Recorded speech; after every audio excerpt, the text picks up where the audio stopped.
Chapter 10 and 11 Exam Review. Question number 1. A machine originally had an estimated useful life of 11 years, but after 2 complete years, it was decided that the original estimate of useful life should have been 14 years. At that point, the remaining cost to be depreciated should be allocated over the remaining how many years? Well, if we think the life right now should be 14 years, that's the revised life, and 2 years have already gone by, then we should depreciate this machine over the remaining 12 years. Question 2. When originally purchased, a vehicle costing $23,400 had an estimated useful life of 8 and an estimated salvage value of $1,800.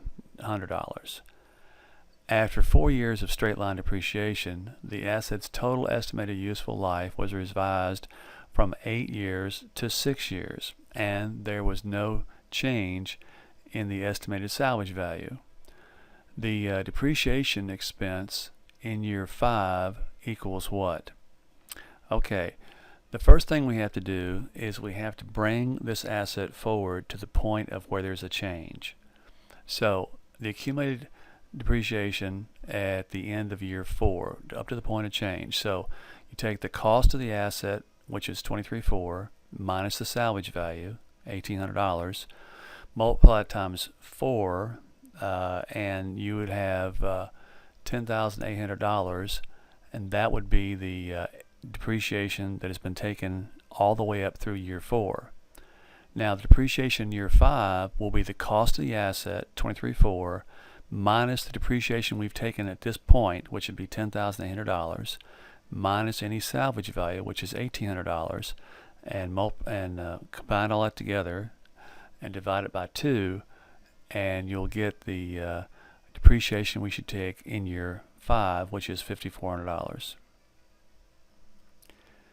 Number 3, a company purchased a delivery van for $27,700 with a salvage value of $3,100 on September the 1st of year 1. It has an estimated useful life of 6 years. Using straight-line depreciation, how much depreciation expense should the company recognize on December 31st of year 1?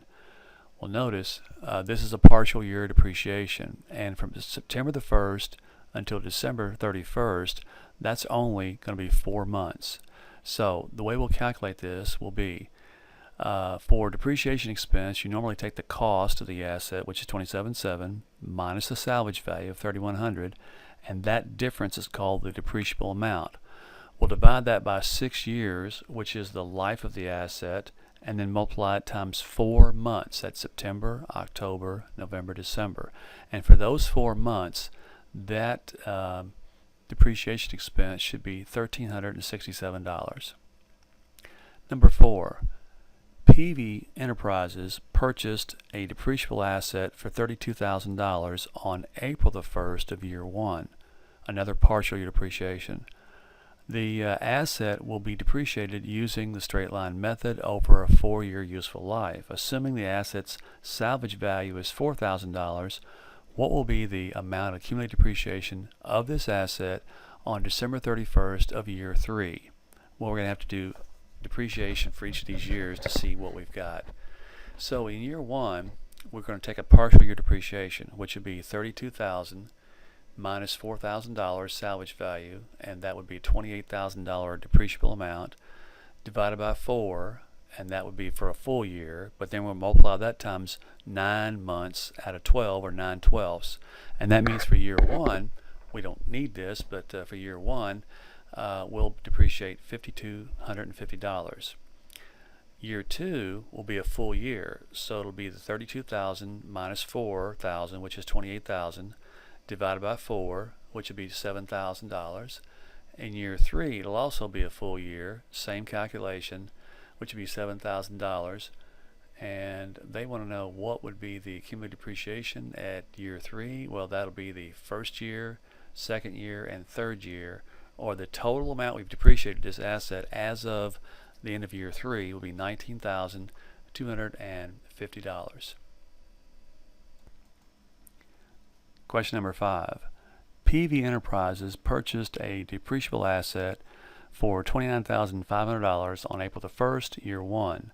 The asset will be depreciated using straight line method over a 4-year useful life. Assuming the asset's salvage value is $3,500, PV Enterprises should recognize depreciation expense in year 2 of the following. So we'll take depreciation expense calculation, which would be the cost of $29,500 minus the salvage value of $3,500, and subtract all that out and divide it by 4, and the depreciation for year 2 is a full year. Year 1 is a partial year, but year 2 is a full year, so it'll be $6,500. And number 6. The following information is available on a depreciable asset owned by a mutual savings bank. We bought it on June the 1st, year 1, purchase price $95,500, salvage value $11,800, useful life 9 years, depreciation method straight line. And let's see, the asset's book value is $76,900 on June the 1st. So, of year 3.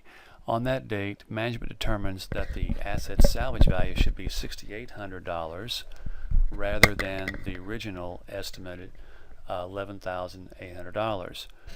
Based on this information, the amount of depreciation expense the company should recognize during the last 6 months of year 3 would be what?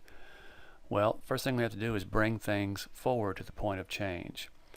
So we have depreciated this asset all the way up to June the 1st of year 3, and the asset's book value, that is its cost minus its accumulated depreciation, right now is $76,900.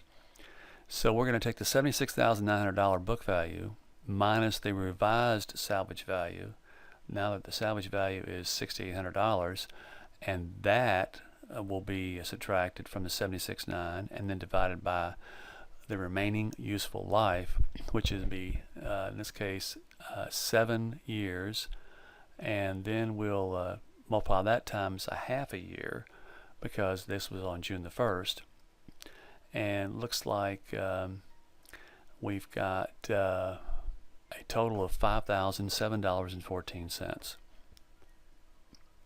All right, question number 7.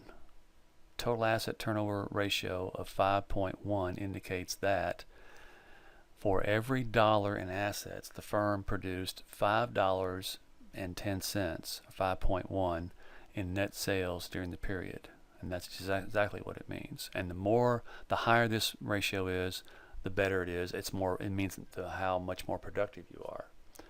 Number 8. A company had average total assets of $960,000.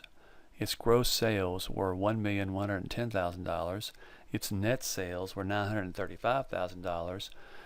The company's total asset turnover equals what? Well, the formula is net sales, not total sales, but net sales divided by average total assets. And that would be $935,000 net sales divided by 960, which is the average total assets. And this gives us a total asset turnover of 0.97, almost 1, which again, we have to look at our industry to see if that's good or bad, but higher is better. Question 9. Spears Company had net sales of $42,404,000. Its average total assets for the period were $15,202,000. Spears' total asset turnover equals net sales $42,404 divided by average total assets $15,202, 2.79, and that would be 2.79 to 1. Number 10. Merchant Company purchased property for a building site. The cost associated with the property were purchase price $187,000, real estate commissions $16,200, legal fees $2,000, expenses of clearing the land $3,200, expenses to remove an old building $2,200. What portion of these costs should be allocated to the cost of the land, and what portion should be allocated to the cost of the new building? This is information you can look up in your book, and the answer is as follows.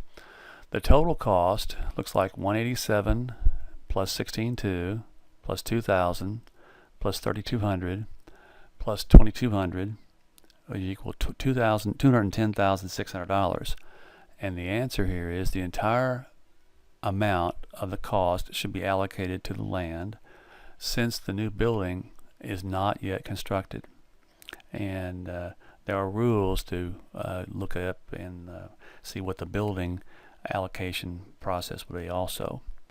Number 11, a company purchased property for $100,000. The property included a building, parking lot, and land. The building was appraised at $59,000, the land at $47,400, and the parking lot at $18,600. The land should be recorded in the accounting records of the with this allocated cost of how much? Okay, well, we bought this property for $100,000, and it looks like we have a good deal here because we bought for that $100,000 a building that was appraised at $59,000, land at $47,400, and a parking lot at $18,600. All that together equals more than $100,000. So the way we allocate this is we take $100,000, and this is for the cost of the land, okay? So we take $100,000 in what we paid, and we multiply it times $47,400, which is the appraisal value of the land, divided by the appraisal value of all the other pieces that we bought, which in this case would be the $59,000 for the building, the $47,400 for the land, and the $18,600 for the looks like the parking lot. So the appraised total divided by the appraised amount of the land, that's multiplied times $100,000, and so therefore we should allocate $37,920 to the land. Number 12, an asset's book value is $19,100 on December 31st, year 5. The asset has been depreciated at an annual rate of $4,100 on straight line method. Assuming the asset is sold on December 31st of year 5 for $16,100, the company should record what? Well, if we sell it for $16,100 and the book value is $19,100, we've sold it for less than book value, which is a loss. If we sell it for more than book value, that's a gain. And if we sell it for exactly book value, then there's no gain or loss.